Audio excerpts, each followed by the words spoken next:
A todos, bienvenidos una semana más a las entrevistas en mi canal de YouTube. Esta semana volvemos a contar con Adrián González, quien es el presidente y fundador del Círculo Molinari y también es coordinador académico en la Universidad de las Hespérides. Y bueno, pues he invitado a Adrián porque hace poco tuvimos un debate, Adrián y yo, en la Universidad Francisco Marroquín, una jornada de debates entre libertarios que hubo, y nosotros debatimos sobre las fronteras abiertas. Y las fronteras abiertas concretamente, si son justificables y beneficiosas las fronteras abiertas, es decir, la política de los estados no deben interferir en la entrada de cualquier inmigrante, que abiertamente dejen pasar a cualquier. Bueno, yo defendía que sí, que eso debería ser así, Adrián que no. Y bueno, pues ya que tuvimos el debate, que se publicará, esperemos que pronto, pues quería traerle aquí para que le diera tiempo a explicar pues, con más detalle, si quiere, no tanto un debate, pero de nuevo una entrevista para entender mejor su postura. Porque de nuevo, en el debate, pues lo que queremos es no tanto convencer al otro, no sea, Adrián, sea tu objetivo convencerme a mí, sino al público. Aquí lo que quiero es que entender mejor su postura incluso. Entonces, la primera pregunta y la pregunta clave, Adrián, ¿por qué estás en contra de las fronteras abiertas? Vale, bueno, en primer lugar, muchas gracias por invitarme a tu podcast, aquí a tu canal de nuevo, que ya estuve una vez y es un placer venir por una segunda. Para la Y democracia aquí también, estamos de acuerdo, pero sí, que fue para hablar de los problemas de la democracia, que ahí sí que estábamos más de acuerdo en eso. Y bueno, no, y agradecerte también pues el debate que mantuvimos en este evento de la UFM, que yo creo que, bueno, fue también mi primera experiencia en un debate de este tipo y la verdad que lo pasé muy bien. También es verdad que como comentas, efectivamente, es un tipo de formato en el que los debatientes tienen la función más bien de tratar de convencer al público, digamos, de que sus argumentos son mejores o de que los de argumentos del contrario son peores que de convencer al contrario. Entonces sí me parece estupendo que podamos profundizar así en el tema. un En pequeño cuanto, que no se nos olvide, me ganaste el debate. En el debate, para los que no estuvieran presentes, lo que hicimos era se votaba al principio de cada debate si la gente estaba a favor, en contra o sin opinión, y después del debate si estaban a favor o en contra. Entonces, quien ganase más votos, pues ganaba el debate. Y en nuestro caso, ganó Adrián el debate, o sea que lo hizo, intuyo que mejor o convenció más, así que muy bien por tu parte. Y a ver, ¿qué es lo que dijiste para convencer a la gente?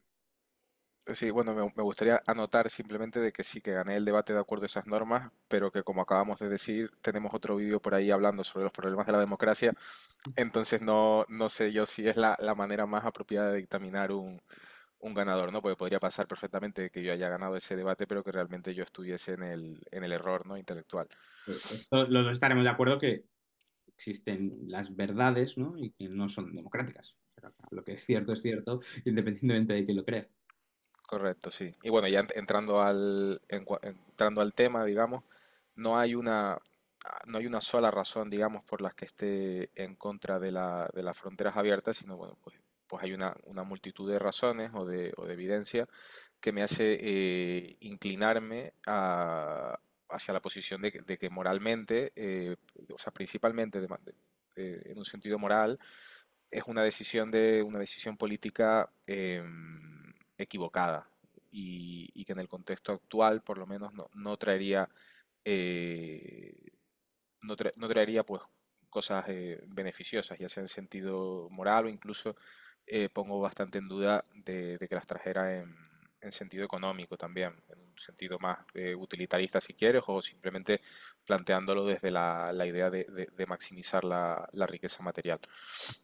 Entonces, una de las razones que tengo para oponerme a este tipo de políticas de fronteras completamente abiertas es una idea, digamos, prudencial. Em, en el debate utilizo una analogía que voy a utilizar ahora también, en el que, bueno, se pueden imaginar, por ejemplo, vamos a suponer que estamos hablando de las fronteras de mi casa, las fronteras de mi propiedad privada en este caso, pero que bueno, que son pues las paredes, el balcón, la puerta, etcétera, ¿no? O sea, esto yo en principio, yo tengo un deseo, digamos, de que mi casa permanezca segura, de que no hayan personas que entran en mi casa para causar daño. Em, claro, el punto sería de que si yo en mi casa aplicase una política de fronteras abiertas, en el sentido de yo dejo entrar a cualquiera en mi casa, incluso poniendo, o sea, suponiendo de que yo les estoy diciendo pueden entrar mientras vayan a cumplir las normas dentro. O sea, no me puedes robar, no me puedes destruir mis muebles, no me puedes robar la comida de la nevera y tal, pero bueno, quien quiera puede entrar en mi casa, no voy a violentar a quien quiera que vaya a entrar por la puerta, sino que le voy a dejar permiso para pasar. Eh, claro, puede suceder un problema que es, eh, pueden ponerse de acuerdo varias personas, digamos, porque a lo mejor si entra un intruso solo, y yo lo estoy viendo entrar, veo qué tal, yo voy a tratar de, y decide cometer un crimen o cometer, digamos, una fechoría o algo así en mi casa, eh, yo voy a tratar de evitarlo, ¿no? El problema es que si varias personas, un grupo de personas se pone de acuerdo y entran 10 con ese objetivo, por mucho que a mí me mientan en la puerta, ¿no? Y me digan, mira, yo no, yo voy a entrar a tu casa pues para tomar el café contigo, para pasearme por dentro o por cualquier cosa, pero una vez ya dentro deciden robarme, yo ahí voy a tener unas posibilidades defensivas, digamos, unas posibilidades de defenderme frente a esta agresión mucho menor. La analogía sería que eh, las fronteras abiertas, ya en un sentido de, pues, de una comunidad política, o sea, de cualquier pueblo, sociedad, de una comunidad política en general, en este caso una comunidad política estatal, con fronteras estatales, sí podría pasar exactamente lo mismo. Es decir, evidentemente tú dejas entrar a todo el mundo,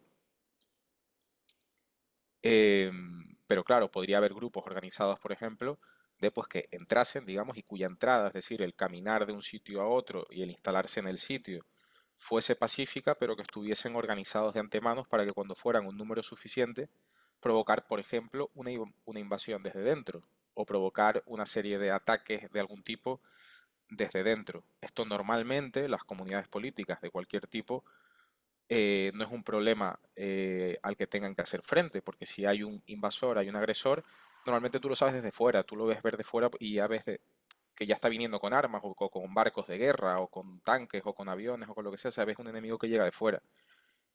En cambio, las fronteras abiertas impiden o, digamos, o potencian o fomentan o como mínimo permiten que sucediera una situación de este tipo que yo creo que en un sentido prudencial pues no es correcto permitir.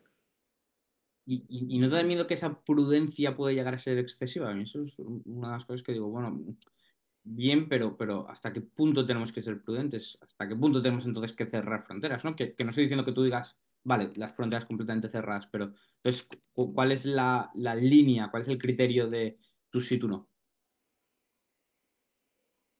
Claro, yo creo que esa es una pregunta que desde mi punto de vista y desde la posición que yo tengo, o sea, me resulta más complicada que de responder. O sea, efectivamente, yo no estoy de acuerdo en que las fronteras deban estar exclusivamente cerradas o totalmente cerradas, en el sentido de, por poner un ejemplo, que nadie en España, por ejemplo, que tenga nacionalidad española pueda salir de España y que nadie que no tenga nacionalidad española pueda entrar. Yo no defiendo eso, yo defiendo que la gente puede salir y entrar para diversas cosas. Ahora, ¿cuál es la política, digamos, migratoria más correcta o menos dañina o que lleva menos riesgo? Pues yo creo que es una pregunta complicada, una pregunta que, aunque puedo tener ciertas, digamos, ideas en ese sentido, que diría que no tengo completamente clara o que yo no sería capaz de articular una política completa, pero que en última instancia la pregunta que se está respondiendo eh, no es tanto de que cuál es la política, digamos, concreta con exactitud, sino más bien si sí o no a la política de fronteras abiertas total o casi total, incluso si quieres poner algún tipo de condicionante de casos muy límites. Entonces yo creo que son dos temas que aunque tengan relación, porque al final hablan de lo mismo, de la política migratoria, que no son el mismo. Vale, o sea, si lo entiendo bien, tú lo que dices es, mira, yo no sé cuál es el nivel de inmigración correcto, sé que, o, sea, o el nivel de control fronterizo o de paso de porcentaje de gente que debería venir, pero una política de fronteras abiertas no me parece la adecuada. Entonces, mi pregunta es luego, vale, pero, bueno, intuyo, ¿no? Si no, corrígeme, tú te consideras a ti mismo libertario. Y como libertario, ¿cómo puedes justificar esa intervención estatal? O sea, ¿por qué te parece justificable decir, vale, el Estado aquí puede actuar? Vale, con respecto a lo anterior, bueno, incluso si hablásemos de políticas migratorias concretas, hablabas, por ejemplo, de porcentajes. Yo no tengo tan claro de que la idea sea por cantidad, sino igual o bien por el tipo de cultura de la que provenga el inmigrante en cuestión, puede ser una cuestión relevante, por la familiaridad que tenga incluso con el lenguaje, con la lengua que se habla aquí, o por aptitudes demostradas que pueda tener para, digamos, tanto aportar materialmente como eh, integrarse en la cultura local. O sea, yo creo que hay factores a tener en cuenta que quizás sean más relevantes, aún no sabiendo cómo determinarlos de forma excesivamente concreta, que el número puro, que bueno, que en determinadas circunstancias también puede ser relevante, ¿no?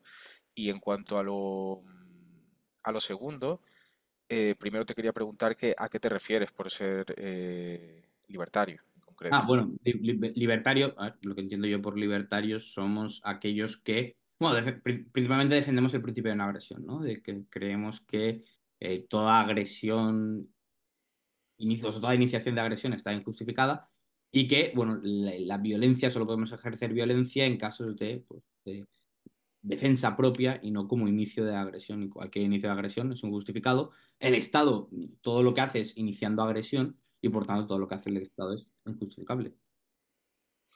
Sí, claro, definido de esa manera, no sé si considerarme a mí mismo libertario en el sentido de yo sí niego claramente la legitimidad del Estado, en eso sí estamos de acuerdo, por lo tanto, pues la palabra más común para llamar a eso es anarquista realmente. En cuanto a libertario como sinónimo de defender el principio de no agresión, y supongo que además te refieres a un principio de no agresión bastante concreto, que es de tipo rothbardiano, que habla solo de inicio de la violencia física o de una amenaza concreta de ese tipo de violencia, porque bueno, pueden haber principios de no agresión más amplios. No estoy tan seguro de que comparta ese principio. Vale. De todas formas, al margen de eso, yo creo que a la hora de debatir si un libertario puede defender o no las fronteras abiertas, un libertario en el sentido de alguien que defiende el principio de no agresión, es, es irrelevante, porque creo que ambas posiciones, es decir, la posición de em, las fronteras deben controlarse de alguna forma y la posición de las fronteras deben estar abiertas para todo el mundo, que, que ambas posiciones implican la intervención del Estado, es decir, el Estado por definición como monopolista del territorio, es un monopolista territorial y es básicamente lo que lo diferencia en concreto de otras formas políticas, necesariamente para ser Estado, por definición, va a tener el control de las fronteras. Una cosa diferente es que teniendo ese control, decida dejar entrar a todo el mundo. Pero el punto es que eso es una decisión, eso es una política positiva, no es una no política, una política neutral. Lo que sería una no política, es decir, lo ideal para un libertario, lo que defiende en el fondo un libertario, es que las decisiones sobre entrada y salida de las diferentes comunidades las tomen las propias comunidades, las propias personas, en base pues a su pues, pues al derecho consuetudinario cada sitio, o los derechos de propiedad, o como lo quieras ver, pero que sean las propias, la propia sociedad quien tome ese tipo de decisiones. En última instancia, la política de fronteras abiertas no la está poniendo la propia sociedad, sino las pone el Estado, que se ha arrogado en primer lugar la propiedad ilegítima sobre las mismas. Sí, y yo te diría, bueno, vale, pero teniendo Estado, esto es una de las cosas de, no estamos en el mejor caso, pero teniendo Estado, ¿qué tiene que hacer el Estado? Y tú dices, ¿es una política positiva? Bueno, puede ser si entendemos política positiva y dices, vale, es una política positiva porque el Estado hace algo, ¿no? Es una política del Estado tomar esa decisión. Pero también es una política de no hacer nada, ¿no? Que al final es lo que queremos. Si tú dices, no, el Estado no hace nada con respecto a, me lo voy a inventar, a las drogas, ¿no? No las tiene ni codificadas. Pues entonces te diría, vale, pues entonces el Estado tiene la potestad de hacer algo porque tiene, ¿no? Tiene la violencia, tiene el monopolio de violencia o tiene el reclamo, el mejor reclamo, si lo quieres, al monopolio de violencia en el territorio, pero no está haciendo nada con respecto a las drogas. ¿Lo puede hacer? Sí, pero no lo hace, que es un poco también lo que queremos, que es lo que queremos cuando decimos pues que el Estado no haga nada aquí o que deje de hacer allá, cuando deje de desregular, cuando deja de desregular, también puedes entenderlo como una política positiva de podría estar haciendo algo, pero no lo hace, toma la decisión de no hacer nada. pero es un poco lo que queremos, o por lo menos lo que yo quiero. No, no sé si es el caso contigo. Sí, entiendo el punto. Yo creo que la diferencia relevante es que el tema del control de las fronteras, del control del territorio, es una cuestión esencial al Estado como forma política, mientras que la regulación concreta o ausencia de regulación que tenga en cuanto a las drogas no lo es. Es decir, pueden haber estados, y los han habido perfectamente, que no tienen codificado de ninguna manera nada sobre las drogas. Sin embargo, no puede haber un estado que no tenga una codificación o una normativa concreta sobre el territorio, porque es lo que hace principalmente que sea, que sea un Estado como forma política. Eso, por una parte, y yo creo que la analogía correcta no sería, teniendo en cuenta esto, eh, la ausencia de intervención o la ausencia de codificación, el código civil o penal o lo que fuera, del asunto de las drogas, sino la analogía correcta sería de que es un permiso para todo el mundo. Es decir, sería más parecido en todo caso a que las licencias para los taxis se expidieran para toda la población, con lo cual en la práctica, en ese sentido, no habría una barrera de entrada por la licencia porque todo el mundo tiene una, pero de facto el Estado está teniendo la autoridad legítima sobre lo mismo porque es el que está expidiendo la licencia y tal cual te la da, te la puede quitar. Entonces, por concluir y cerrar y dejarte bueno, de responder, diría que si no es una cuestión de principios, es decir, que si por principios un libertario o un anarquista o alguien que niegue la legitimidad del Estado, incluso defienda el principio de no agresión, no se deriva de ese principio, no es una cuestión de principios, una posición o la otra, al final estamos hablando de precisamente como una situación actual en la que lo que estaríamos buscando dentro de lo que cabe es un second best. Y yo no creo que el second best sea la frontera completamente abierta. Sí, bueno, tanto dices, para dejarme responder, no busco responder porque no busco repetir el debate, sino busco entender mejor tu postura. Y ahora agradezco porque te iba a preguntar sobre esto y has vuelto a mencionar situación actual como has hecho al principio de la entrevista. Entonces, mi pregunta es, intuyo que estás hablando de España, ¿no? Cuando hablas de situación actual en España.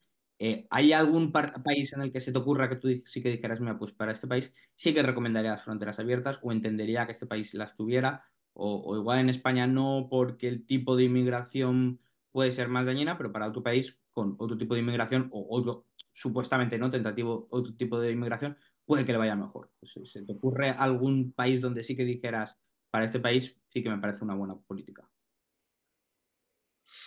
Sí, en cuanto a de la situación actual, bueno, no me refería, o sea, no me tengo por qué referir en concreto a España, más bien me refiero a una situación actual en la que hay una estatalización del territorio, básicamente. Ah, vale, vale, vale. De todas formas, sí veo que hay, digamos, posibilidades de una apertura de fronteras muy grande, una apertura de fronteras mayor. Por ejemplo, digamos que la, en Europa, por ejemplo, la Unión Europea o algún tipo, o sea, no tiene por qué ser países que estén únicamente dentro de, formalmente de la Unión, pero vamos, eh, digamos que todos esos países con respecto a la población de fuera de Europa tuviese una política migratoria relativamente restrictiva y no dejase entrar, es decir, que no hubiese política de fronteras abiertas desde Europa hacia afuera, o sea, que todos los países tuviesen un control de fronteras en Europa, pero que en cambio no lo hubiese dentro de los países europeos, es decir, que un español pudiese ir a Francia sin ningún tipo de papel, sin ningún tipo de control, sin ningún tipo de nada, de Francia a España viceversa, de Italia a, no sé, a Polonia, Alemania o así. En principio, me parece una situación pues bastante ventajosa. Evidentemente eso, si todos después hacia afuera tienen un cierto control, porque si lo que quieres, digamos, es evitar que entre determinada cantidad de población o determinado tipo de población, o quieres, digamos, tener alguna política que discrimine quién entra y quién no, pues de nada sirve, por ejemplo, que si, o sea, si por mucho que Francia tenga ese control y permita entrar a los españoles y desde España permitimos entrar a todo el mundo, o sea, simplemente pueden utilizar España como país de paso, ¿no? Para llegar al otro. pero sí, no vería mal una política de ese tipo. Por poner un ejemplo, en Europa, probablemente haya en otros continentes donde tampoco fuese problemático. ¿Y qué es exactamente lo que diferencia a los países dentro de Europa con un país o con Europa en su conjunto con los países de fuera? Es decir, porque sí que te parece una buena idea para países dentro de Europa o los que conforman la Unión Europea, pero no una buena idea para, no sé, Estados Unidos con Canadá y México. Sí, bueno, con el tema de Estados Unidos, Canadá y México, o sea, que lo tuviesen entre sí, o sea, tampoco tengo una opinión eh, concreta, digamos. O sea, desde luego entre Estados Unidos y Canadá no creo que hubiese ningún problema, por lo que tengo entendido, o sea, de muchos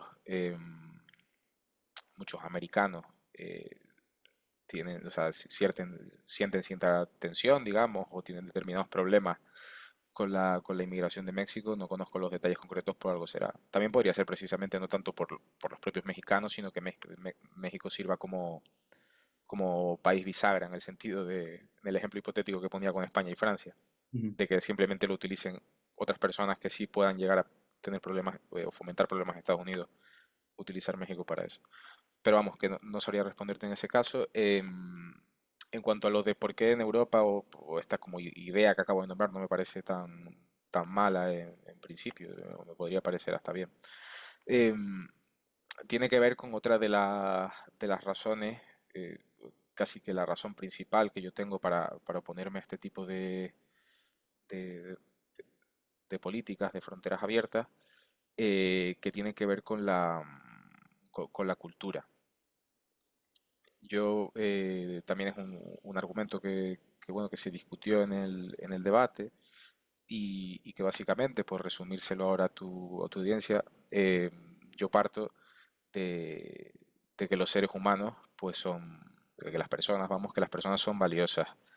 Yo creo que si uno está teniendo un debate moral, es una premisa que, vamos, que es bastante difícil negar sin tener que negar cualquier condición moral de la persona. Es más, si tenemos derechos o si defendemos los derechos de las personas, sean cuales fueren, es precisamente porque consideramos que las personas tienen valor. Luego, la cultura es parte de lo que es la persona. O sea, yo no sería yo sin mi cultura. O sea, yo sería otra persona diferente. Esto lo podemos comprobar, por ejemplo, con el mismo lenguaje. El lenguaje es una cuestión fundamental, cultural, o sea, es una noción cultural fundamental.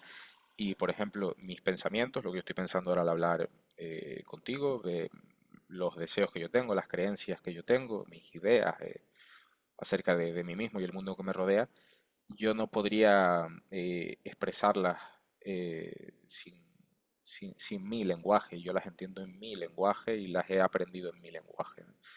Em, entonces, bueno, yo creo que es bastante obvia esa idea de que la cultura es como constituyente de la persona.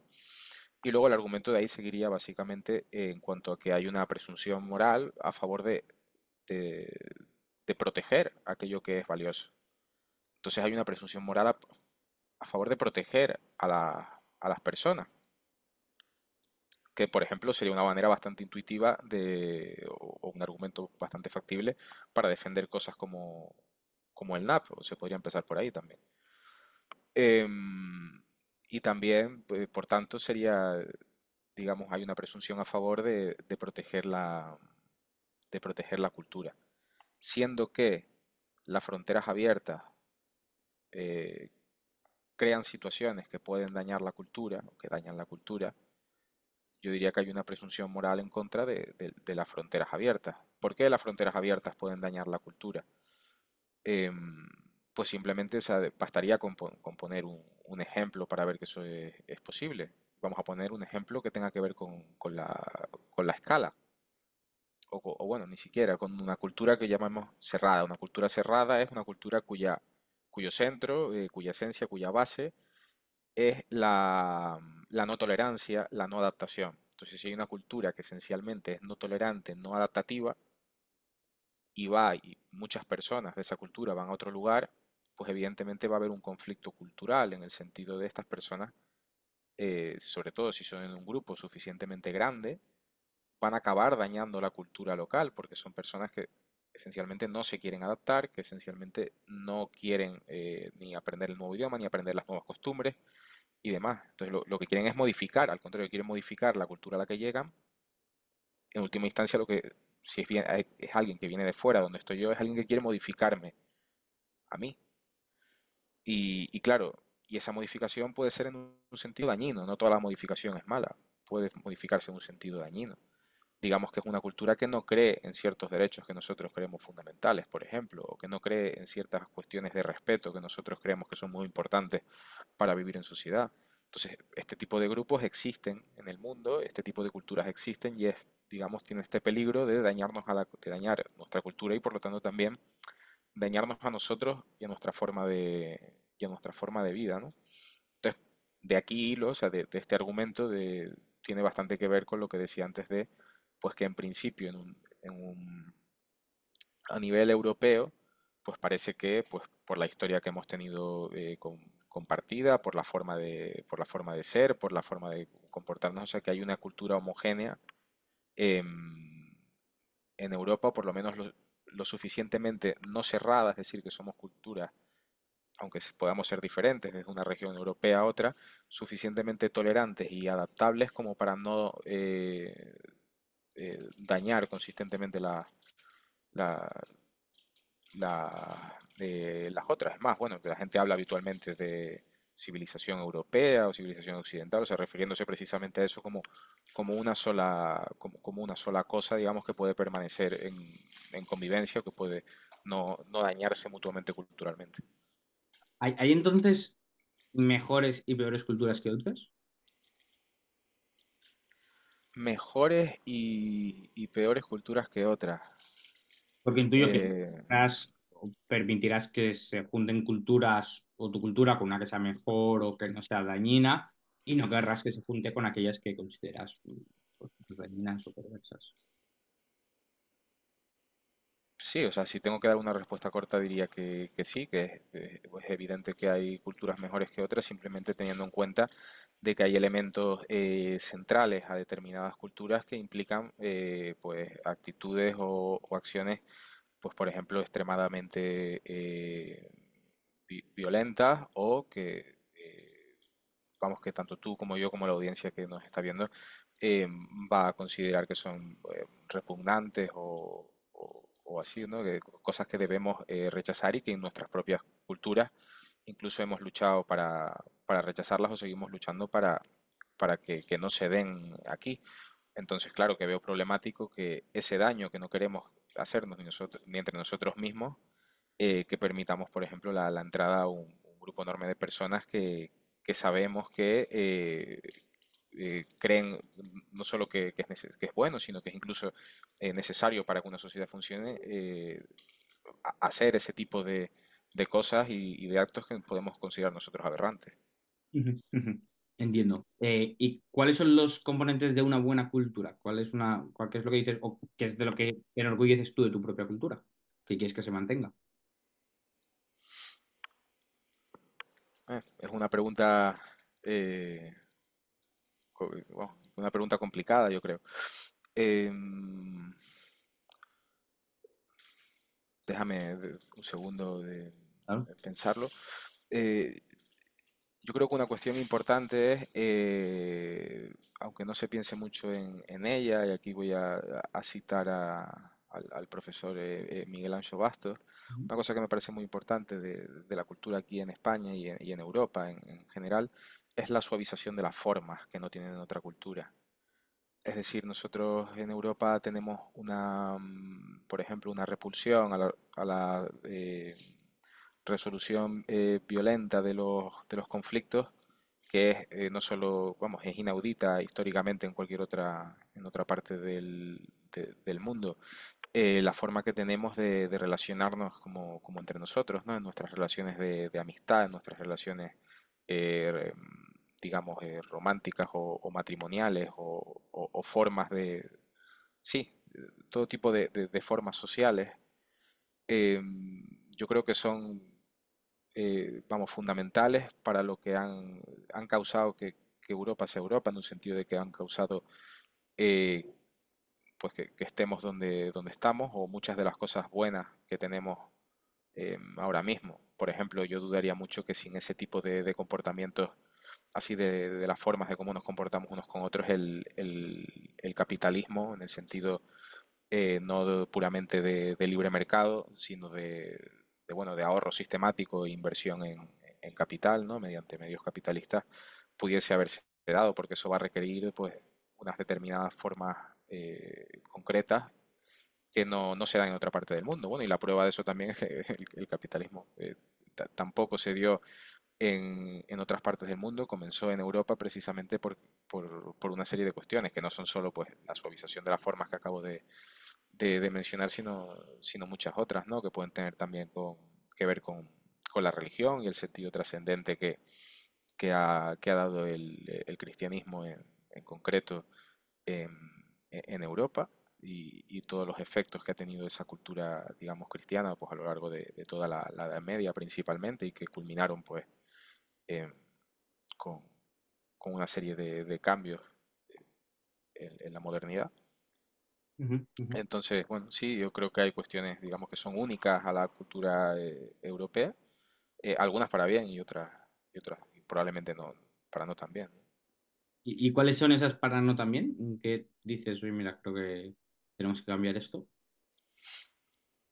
Sí, bueno, evidentemente, o sea, muchas veces se habla como movimientos actuales, movimientos políticos, ideológicos de la actualidad, todo el movimiento woke, por ejemplo, si uno quiere ser más concreto, toda la teoría de la raza, por ejemplo, toda la teoría queer, los nuevos feminismos, el ecologismo, digamos, contemporáneo, eh, lo- la nueva política industrial, incluso, si me apuras, o sea, todo tipo de movimientos así políticos modernos del último siglo o así, son esencialmente, no sé si decir europeos, porque muchas de estas cuestiones nacen también nacen principalmente en Estados Unidos, pero desde luego lo que sí, sí nacen en lo que consideramos ahora cultura occidental, Ujú, ¿no? ujú.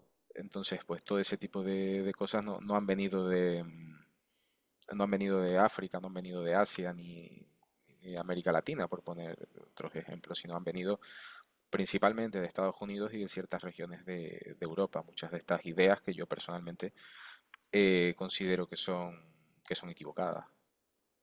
Entiendo, entiendo. Y ahí luego tenemos otro problema, ¿no? Porque estoy pensando, vale, hay movimientos culturales que nos llegan sin la necesidad de que nos lleguen inmigrantes.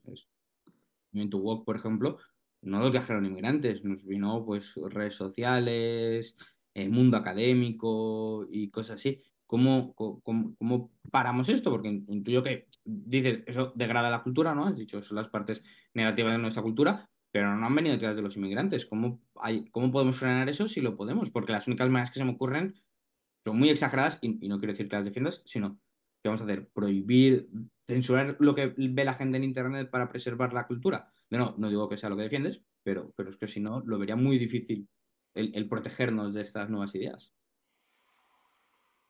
Sí, sin duda, bueno, yo creo que la cultura, si estábamos hablando de Europa en general, está dañada y en buena parte por los propios europeos. Esto no quita, digamos, o sea, esto no tiene implicaciones con respecto al argumento de la cultura que hacía con la inmigración, o sea, en todo caso, como dices tú, habrá que ver qué hacemos con los daños que nos provocamos nosotros mismos o internamente, ¿no? Em, claro, en esos casos los daños que se han provocado a la cultura europea, simplemente también te puedo devolver la pregunta, porque yo estoy seguro de que muchas de estas cosas que estoy mencionando tú también las consideras dañinas para nuestra cultura y para nuestra sociedad. Pues evidentemente es una lucha que no es fácil y que diría que los que no tenemos ese tipo de ideas hoy en día, pues no estamos ganando muy bien esto que llaman la batalla cultural, ¿no? La batalla por la cultura. Y habría que hablar efectivamente de- de estrategias contra esto, ¿no? Claro, claro, pero yo, por ejemplo, pienso, bueno, sí, hay cosas que dañan nuestra cultura. Realmente no creo que haya nada que podamos hacer, por lo menos nada más allá de pelear ideas con ideas, ¿no? pelear la cultura o nuevas ideas que nos llegan a nuestra cultura, intentar preservarlo defendiéndolo a través de los argumentos, ¿no? El libre mercado de ideas y poco más, porque yo, por ejemplo, digo, sí, bueno, igual que nos pueden venir por internet, nos pueden venir por otras fuentes, nos pueden venir a través de personas, tampoco quiero que se impida que llegue gente por las ideas que trae, no quiero que nos... que- creo, o a lo mejor peco de optimista, pero creo que si las buenas ideas vale la pena defenderlas, que creo que sí, se defenderán solas y las conseguiremos defender y mantener. Al final, no creo que sea la primera vez que Occidente como idea, ¿no? Estas ideas de las culturas, del ahorro, capitalismo, sí que creo que están muy erosionadas, pero no creo que hayan sido la primera vez que estén siendo atacadas. Creo que gran parte de la mentalidad de la izquierda es atacar estas culturas, o sea, estas ideas, estas buenas ideas que nos mantienen, que nos civilizan y no han podido. O sea, al final las ideas se han mantenido, sí que es verdad que con notable desgasto, pero bueno, a grandes rasgos siguen ahí y no sé, yo creo que solo argumentando, solo pensando, solo razonando podemos llegar a preservar lo que vale la pena preservar. No hace falta, yo es lo que pienso, que no hace falta utilizar el Estado para ello. Sí, bueno, en primer lugar que yo hasta el momento, por lo menos, no he hablado de utilizar el Estado para ello, o sea, no he hablado de censurar nada, por ejemplo, de No, no, ninguna no. idea, ni perseguirla así de ese modo, digamos, violento. Por otro lado, vamos, desde mi punto de vista, lo que ahora llamamos izquierda o ideas de la izquierda, que es lo que estamos en principio, por lo menos a grandes rasgos, de acuerdo, que pueden estar, digamos, erosionando pues las virtudes que crearon las buenas cosas de nuestra civilización. Al final son ideas que se remontan pues hace un par de siglos, es decir, la idea de izquierdas y pues, la derecha tampoco, pero porque no tampoco hacía falta. Antes la derecha simplemente era pues, el sentido común, lo que pensaba todo el mundo hasta la Revolución Francesa, ¿no? A partir de que llega pues los movimientos revolucionarios, que podemos decir eso a grandes rasgos de la Revolución Francesa, yo creo que lo que nos hemos visto envueltos es no en revoluciones concretas, es decir, no una revolución francesa, una revolución bolchevique, una revolución sexual, una revolución de la identidad, sino en un proceso revolucionario que ha tenido pues sus explosiones o sus momentos, pero que es un proceso en el que estamos envueltos, ¿no? Yo por mi parte sí tengo dudas acerca de hasta qué punto se puede no utilizar el Estado el Estado o el poder político o qué medios se deben emplear, incluso si no son estrictamente es- estatales, digamos, o es decir, si nos tenemos que limitar simplemente como al diálogo y al debate y a la expansión de las ideas de modo, digamos, puramente como intelectivo, y por el hecho de que el oponente no nos está, digamos, atacando únicamente de forma intelectual. Ese es el problema que yo veo y que me remonto a Carl Smith, el teórico político que hablaba de, al final, eso, la política es la dinámica de amigo y enemigo y cada vez tiendo a estar más convencido de que en el contexto actual, estatal y demás, o sea, que al fin y al cabo es una dinámica inescapable y que la izquierda, por llamarlo de alguna manera a grandes rasgos, es perfectamente consciente de ello, de ahí de sus, digamos, estrategias consistentes en no tener ningún tipo de reparo en demonizar todo tipo de ideas, o sea, ideas, por ejemplo, que hace 10 años eran el statu quo y el sentido común de todo el mundo de 10 años hasta el comienzo de la humanidad. Y de repente ahora, 10 años después, son ideas que desde los medios de comunicación, desde las redes sociales, desde el discurso, digamos, corporativo y mainstream, que en última instancia pues tendrá su fuerza en el Estado, eh, no están discutiendo intelectualmente, están demonizando completamente al oponente, incluso tratando de destruir su vida personal, ya no solo por medios, digamos, pacíficos, como puede ser una cancelación, pacíficos en el sentido de que, bueno, que no están yendo a pegarle directamente, sino simplemente están provocando por presión social que esa persona pues pierda su familia, pierda su trabajo, no pues, o sea, vamos a acabar con la vida del tipo en cuestión, que saber qué habrá hecho, de la tipa.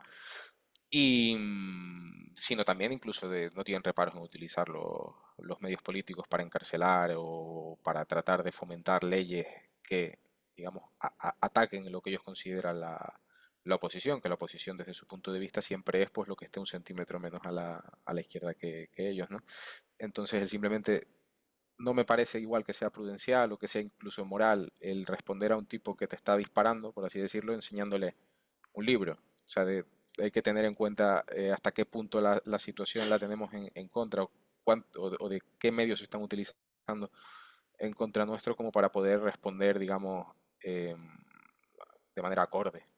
Sí, no, totalmente. En cuanto lo he dicho, me he arrepentido porque tampoco es exactamente mi estrategia, o por lo menos no mi estrategia final. Sí que igual a corto plazo es lo que busco, ¿no? Convencer, pero porque mi objetivo final es una división a poder ser pacífica, sino bueno, pero a poder ser pacífica entre gentes. Yo creo que la gente de izquierda, tú mencionabas, bueno, la izquierda como este movimiento más radical de los últimos siglos, sí, pero yo creo que ser de izquierdas o de derechas es algo psicológico, que la gente nace, puede más o menos variar, pero bueno, una descripción muy buena, o que yo creo que es muy buena de lo que es ser de izquierdas, es la que te da Kaczynski, ¿no? En el de la revolución industrial y sus enemigos, algo así era el libro, ¿no? ¿Verdad?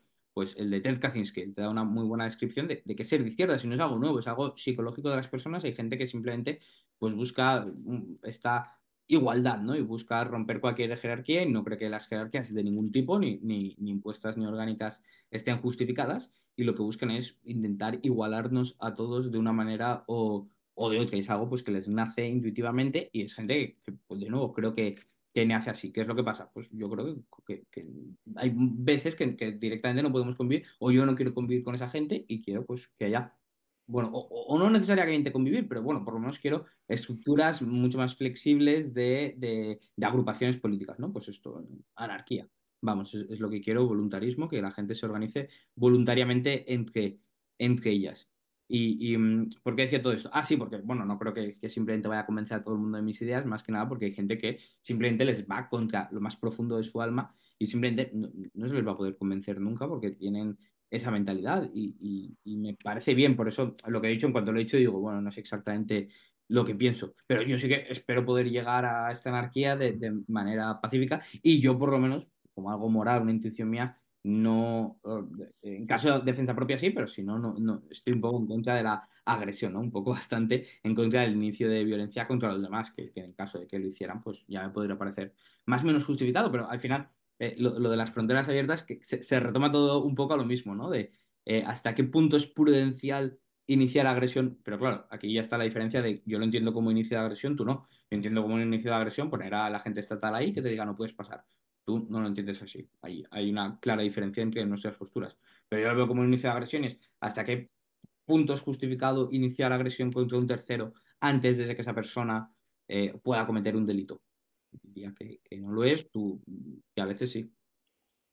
Sí, bueno, has comentado varias cosas por el tema de la idea de Kaczynski, bueno, un poco de la posición política como una cuestión intuitiva, innata o casi como o sea, una cuestión psicológica.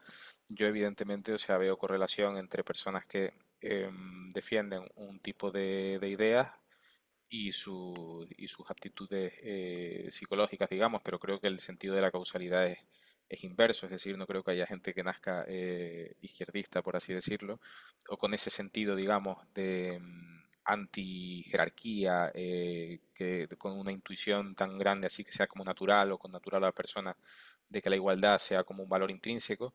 Las razones que tengo para pensar esto es que yo creo que han habido pues, culturas a lo largo de la historia, e incluso hay culturas hoy en día, donde no se ve esto. Es decir, por ejemplo, hay muchos países asiáticos que la idea esta de la igualdad como valor intrínseco o tal les resultará como bastante ajena. No creo que piensen en esos términos. Entonces sí creo que viene definido, o sea, que probablemente aquí, como se ha extendido ese tipo de ideas, pues en Europa pues haya más gente que las encuentra cada vez más intuitivas y por otro lado que esa gente que encuentra esas ideas intuitivas luego va a desarrollar una serie de- de rasgos psicológicos. Por ejemplo, si parte de tu visión política es que todo es político, que lo personal es político, entonces una, vas a entender, por ejemplo, que si se está atacando algo de tus ideas, te están atacando a ti. Y por lo tanto, el diálogo, simplemente la discusión, es una agresión. O sea, esa es la lógica. Por eso, bueno, en los movimientos woke se habla mucho de este tipo de cuestiones, ¿no? De que si tú estás en contra de determinados movimientos, simplemente por manifestarlo o argumentar en contra, estás cometiendo alguna especie de genocidio, cosas por el estilo. Se hablan en estos términos de forma muy popular.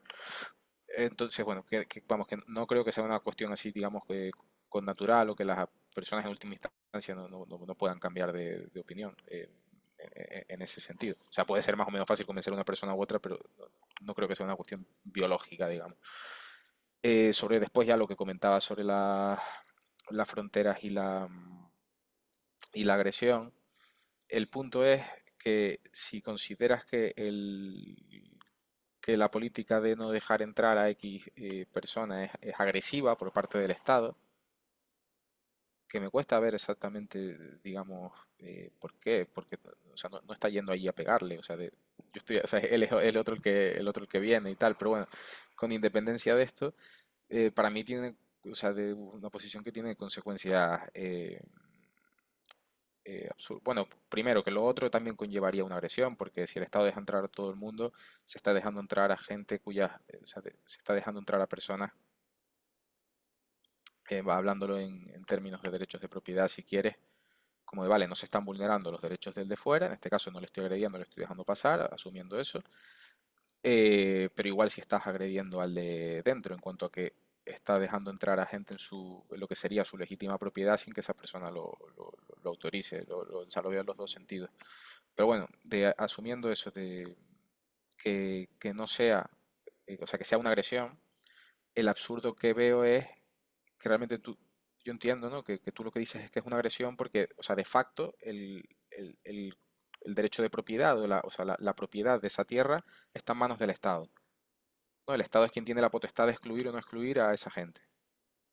Entonces, si la excluye, los está agrediendo o algo así. Sí, bueno, digo, el Estado tiene control sobre ciertos recursos, sobre cierta propiedad, que la tiene porque la ha robado. Es decir, tiene el control sobre ella, no tiene la propiedad legítima de la misma. Y entonces está a una persona que está pacíficamente, sin agredir a nadie, ¿no? Que va caminando por ahí, al que camina a través de la frontera, le está impidiendo violentamente pasar por una propiedad que el Estado tiene ese reclamo, o tiene esa gestión sobre ella, pero no tiene una legítima propiedad sobre la misma. Entonces yo digo, bueno, pues aquí yo veo claramente la agresión de parte del agente estatal contra la persona que va por ahí pacíficamente. Claro, pero es que desde mi punto de vista el Estado tiene, o sea, de la gestión o el control de la exclusión de la propiedad, o sea, el derecho de propiedad en un sentido no en cuanto a deber ser, sino en cuanto es, o sea, de facto tiene esa potestad, no solo en la frontera, sino de prácticamente todas las propiedades que hay. Entonces, yo no veo por qué estaría violentando el Estado al inmigrante que pasa la frontera, pero no lo estaría violentando si no le permite entrar en mi casa, por ejemplo, porque en última instancia el Estado me puede echar de mi casa cuando quiera, me la puede comprar al precio que quiera, me la puede expropiar y tiene autoridad para eso. O sea, yo no soy el que tengo el derecho de exclusión de facto sobre mi casa. Puede poner normas sobre lo que puedo hacer o no en el interior de mi casa, etcétera, etcétera. Entonces, eh, claro, y si eso fuese así, o sea, si la conclusión sería que el Estado violentaría a cualquiera, entrase donde entrase, para mí esa conclusión es absurda y es indicativo que en el argumento tiene que, o sea, que donde se está partiendo es de algún sitio erróneo, porque no me parece que una conclusión acertada sea que el Estado deba dejar entrar a la gente en mi casa, por ejemplo. Lo de la propiedad de tu casa, no lo tengo muy claro que sea de facto el Estado que la tenga, puedes decir de jure, porque bueno, según la Constitución española, toda propiedad está en última instancia eh, a manos del Estado, ¿no? No me acuerdo la expresión exacta que utilizan, pero bueno, que al fin y al cabo, como tú decías, te la pueden expropiar en cualquier momento, pueden hacer lo que quieran, te la pueden prohibir entrar, yo qué sé, te pueden prohibir salir, mil cosas. Entonces, de jure sí, pero de facto, o sea, en el día a día, quien toma el control sobre esa propiedad eres tú. Pero bueno, sí. No sé, yo creo que ha quedado bastante claro nuestra, bueno, tu postura y la mía. Entonces, Adrián, de nuevo, ¿cuáles sí que son los inmigrantes? Intuyo, bueno, no sé si te quieres mojar mucho o no, pero ¿cuáles son las culturas que tú sí que dirías, oye, mira, inmigrantes de aquí me parece que pueden beneficiar a España? Has dicho que tengan un idioma similar. ¿Qué opinión te merecen los inmigrantes latinoamericanos? ¿De normal bien? ¿De normal no tanto? ¿Hay alguno que digas, este inmigrante o este tipo de inmigrante en concreto, el que viene a trabajar, el que tal, cual? Entonces yo te preguntaría, ¿cómo? O sea, lo que quiero que hagas es un poco ejercicio de planificador central y me digas, vale, si mañana tuviera que hacer yo la política de inmigración, sería esta. Aunque ya me has dicho antes que es algo muy difícil, sí, pero más o menos que te intentes mojar un poco o que me des algún gran rasgo para decir, vale, esto sería más o menos lo que haría desde. Vale, yo tendría, digamos, por mojarme, vamos, tal, por intentar llegar a bueno, una solución, tendría en cuenta dos cosas, el problema de la escala Ujú, y el tema de la cultura. Empezando por lo de la cultura, pues, digamos, siendo yo el planificador central, em, digamos, daría preferencia a la entrada de culturas afines. Por ejemplo, la cuestión del lenguaje es muy central dentro de una cultura, entonces, eh, pues otros países que hablen la misma lengua, como pueden ser muchos países de América, pues vería como un punto a favor o una razón, digamos, para tener en cuenta esos inmigrantes por encima de otro, por ejemplo, que podrían ser de, de África, por ejemplo, ¿no? O sea, en África no hay una cultura común con la nuestra, por lo menos no en gran parte de África. Se podría hablar si en determinadas zonas del norte puede haber pues más similitudes, digamos, por convergencias históricas, pero bueno, que en África en grandes rasgos no lo hay, no hablan la misma lengua, no tienen la misma religión, su posición acerca de cosas, vamos, de cuestiones fundamentales, como pueden ser resolver un conflicto de tráfico, por ejemplo, o sea, de la forma que pueden tener de resolverlo puede ser muy diferente a la que tenemos nosotros. Entonces, bueno, yo la noción cultural la tendría en cuenta también si la persona tiene eh, ya a nivel más concreto, no a nivel ya dentro de la cultura en concreto, si la persona eh, hay algo que nos haga pensar que plantea algún tipo de peligro. O sea, es decir, una persona que ha sido convicta en su país de origen, pues en ocasiones repetidas por crímenes muy graves, pues no me parece la mejor idea que esa persona entre en lugar de otra que igual no tiene ese tipo de registro histórico de crímenes.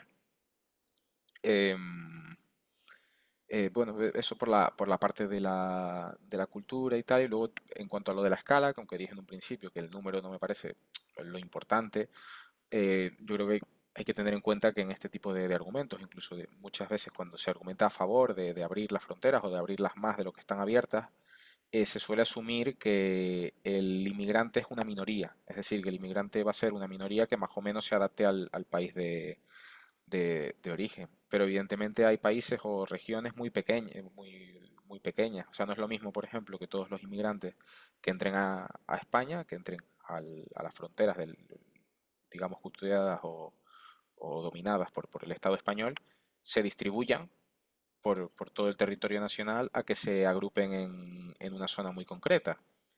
Y luego se puede ver fácil, por ejemplo, con el tema de las islas. Es evidente que una isla como el Hierro, aquí en Canarias, yo donde estoy, que si llegasen un grupo de 10.000 inmigrantes, incluso si son 10.000 inmigrantes de una cultura que no es extremadamente dañina para la nuestra, inmigrantes que vienen a trabajar o o sea que una escala muy grande en un espacio breve de tiempo podría llevar a serios, digamos, problemas. Para empezar, igual ni siquiera hay suficientes viviendas para esa gente, o sea, van a superar en número a la población local, van a poder cambiar normas que la población local, o sea, va a generar un tipo de conflictos que no generarían si la escala fuera otra.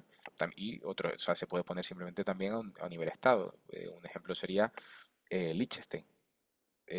Bueno, o sea, si 50.000 personas llegaran a Liechtenstein en un plazo de un mes, pues o sea, el problema sería obvio porque esa gente no tendría ni dónde, ni, ni dónde meterse y es un país extremadamente rico. Y ya no digamos si esas personas, digamos, son de una cultura cerrada en el sentido que me refería antes. O sea, va a causar mucho conflicto con la población local y probablemente el número de criminalidad en ese caso me parece que aumentaría de forma obvia, ¿no? Ujú, ujú. Has mencionado ahora algo que me parece interesante, la religión. ¿Cómo de importante es la religión para la conformación de una cultura en general? ¿Dirías que es de las cosas más importantes? ¿No podemos ser miembros de la misma cultura aunque no compartamos la misma religión?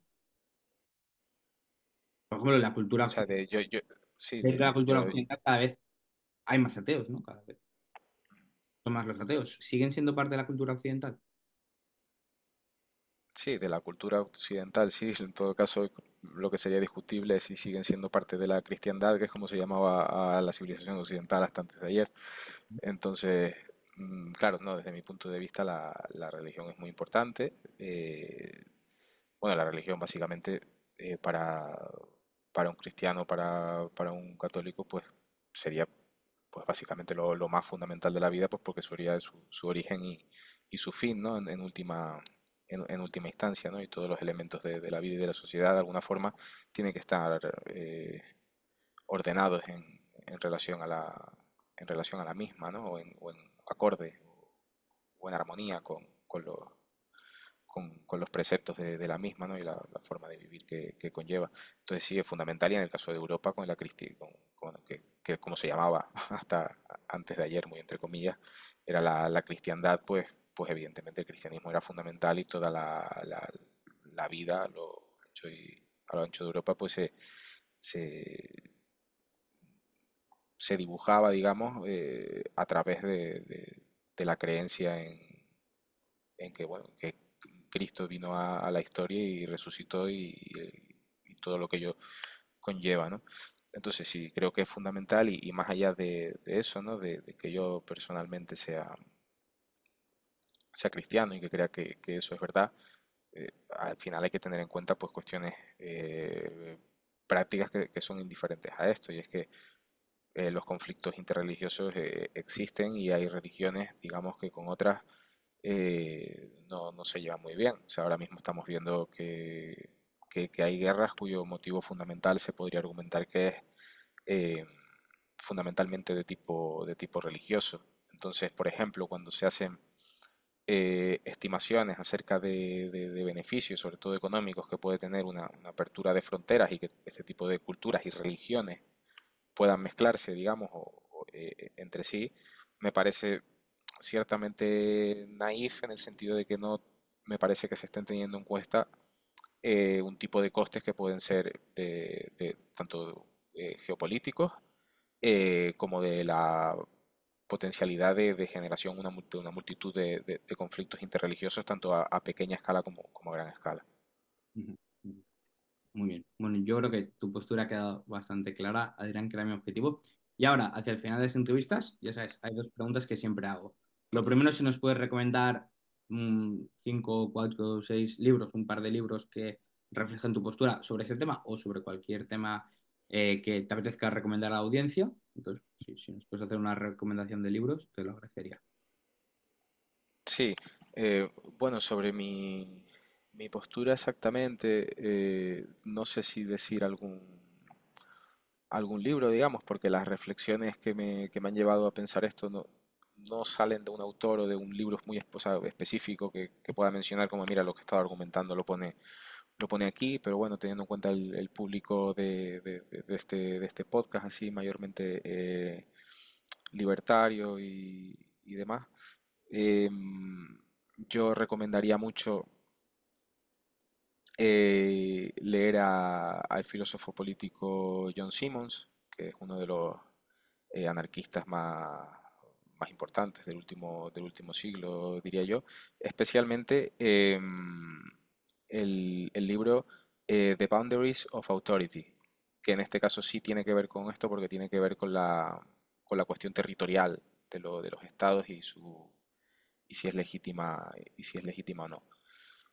Em, no sé si de este tipo de cosas, más allá de la obra de Simmons. Es que claro, se me vienen libros a la mente que estoy seguro que han recomendado muchísimo ya por el... Bueno, cualquier libro. O sea, yo sí que te recuerdo los que recomendaste en su día. Recomendaste el de Monarquía, Estado y Orden Natural de Hoppe, el del programa de autoridad política de Hume y la tesis doctoral de Dani Carreiro, que todavía no. Bueno, que está pensando en editarlo como libro, pero todavía no ha salido. Entonces, de nuevo, no tiene que ser sobre Sí, bueno, me gustaría recomendar libros.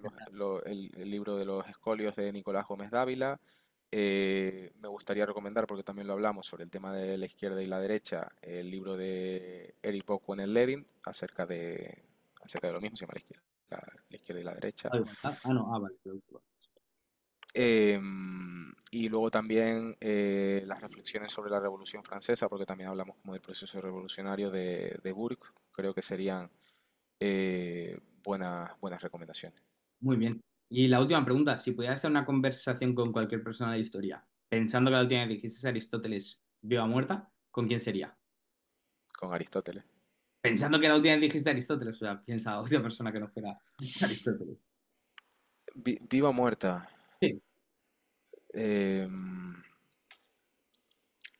voy a pensar en alguien vivo, así igual es más complicado. Em, alguien vivo. Pum. Eh, Nicolás Maduro. Vale. Muy bien. Pues nada, Dirán, muchas gracias. Si la gente quiere leerte más, escucharte, seguirte, ¿dónde puede hacerlo? Bueno, a mí yo personalmente tengo una cuenta de Twitter, arroba Adrián G. Fuentes. Ujú. Tampoco tuiteo mucho, así que yo recomiendo más bien seguir al Círculo Molinari, que es el think tank, por así decirlo, de filosofía anarquista que organizo. Entonces, bueno, les recomiendo que vayan al canal de YouTube, que además tienen unas cuantas conferencias de Eduardo Blasco que son estupendas, tanto del agorismo como del dinero fiat, como de las sociedades anarquistas a lo largo de la historia, que bueno, les recomiendo empezar por ir al canal de Círculo Molinari y empezar por ahí. Perfecto, Adrián. Pues muchas gracias, gracias por tu tiempo y espero que vuelvas pronto al canal. Nada, muchas gracias a ti y a los que nos hayan estado escuchando. Espero no haberles dado mucha brasa. Un saludo.